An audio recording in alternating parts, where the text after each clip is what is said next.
दोस्तों, वैसे तो हमारी भारतीय संस्कृति में माता पिता का स्थान पहले से ही सर्वोच्च रहा है।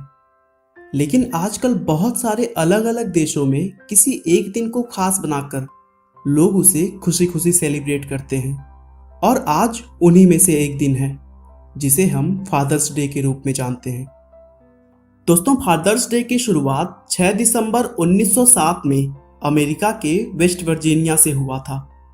इस विशेष दिन का आयोजन एक खान दुर्घटना में मारे गए 210 पिताओं के सम्मान में किया गया था और आज के समय में लगभग सभी देश इसे मिलकर मनाते हैं।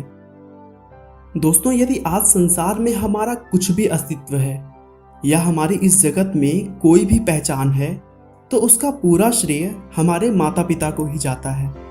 किसी भी मनुष्य को उसके जन्म से लेकर उसे अपने पैरों पर खड़ा करने तक माता पिता को जिन जिन कठिनाइयों से होकर गुजरना पड़ता है, इसका अंदाजा शायद खुद माता या पिता बनने के बाद ही लगाया जा सकता है। अक्सर गलतियों पर टोकने, बाल बढ़ाने, दोस्तों के साथ घूमने और टीवी देखने के लिए डांटने वाले पिता की छवि शुरू से ही हिटलर की तरह रहती है। लेकिन जैसे जैसे हम बड़े हो जाते हैं तब हमें समझ में आता है कि हमारे पिता का हमारे प्रति कठोर व्यवहार के पीछे भी उनका प्यार ही होता है। बचपन से एक पिता खुद को सख्त बनाकर हमें कठिनाइयों से लड़ना सिखाते हैं, तो वहीं अपने बच्चों को खुशी देने के लिए वो अपनी खुशियों तक की परवाह नहीं करते। दोस्तों, एक पिता ही हैं जो कभी माँ का प्यार देते हैं तो कभी शिक्षक बनकर गलतियां बताते हैं और कभी कभी तो दोस्त बनकर यह कहने में भी जरा भी संकोच नहीं करते कि बेटा मैं तुम्हारे साथ हूं।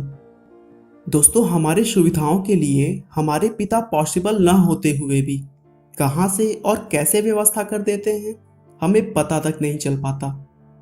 जाहिर है, अपने बच्चे के लिए बहुत सारी कठिनाइयों को झेलने के बाद भी पिता के चेहरे पर कभी भी शिकन नहीं आती।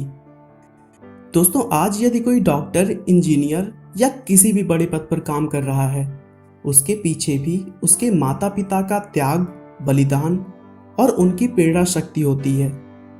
यदि शुरू से ही माता पिता से बेटे या बेटी को सही सीख और प्रेरणा नहीं मिली होती तो शायद समाज में वह प्रतिष्ठा और सम्मान प्राप्त करने योग्य नहीं होता। इसीलिए दोस्तों, हम अपनी लाइफ में किसी भी ऊंचाइयों पर पहुंच जाएं, हमें कभी भी अपने माता पिता के सहयोग, त्याग और बलिदान को नहीं भूलना चाहिए।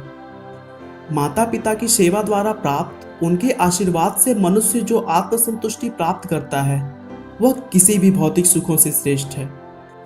दोस्तों, अंत में बस मैं यही कहना चाहूँगा कि हर इंसान के अंदर एक फीलिंग होती है और अगर किसी को उसकी संतान शुभकामनाएं दे तो उसे अच्छा ही लगेगा। इसीलिए अपने पिता को फादर्स डे की शुभकामनाएं जरूर दें। आपका बहुमूल्य समय देने के लिए बहुत बहुत धन्यवाद। इस वीडियो को लाइक करके आप हमारा मनोबल बढ़ा सकते हैं। दोस्तों, अगर आप हमारे वीडियो को मिस नहीं करना चाहते तो कृपया चैनल को सब्सक्राइब कर लें। आपको यह कहानी कैसी लगी हमें कमेंट करके जरूर बताएं। धन्यवाद।